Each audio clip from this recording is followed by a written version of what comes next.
Today's gospel passage describes the destruction of the Jerusalem temple and the end of time when God will judge the living and the dead.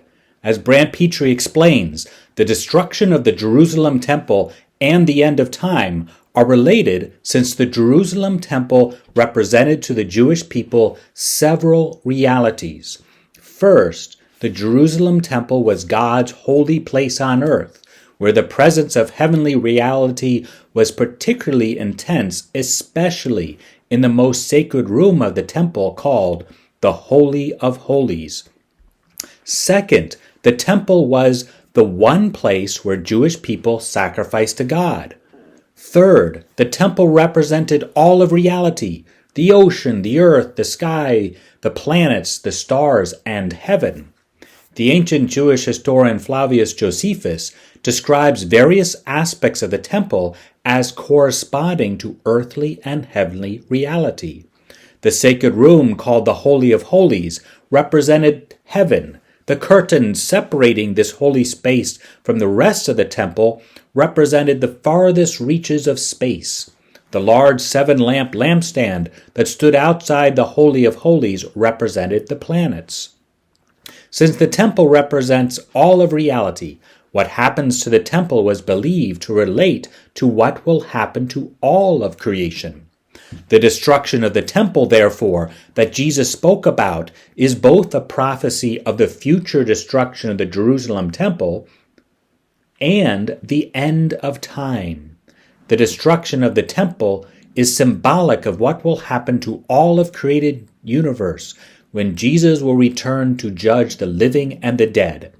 According to St. Peter in his second letter, the day of the Lord will come like a thief, and then the heavens will pass away with a loud noise, and the elements will be dissolved by fire, and the earth and the works that are upon it will be burned up.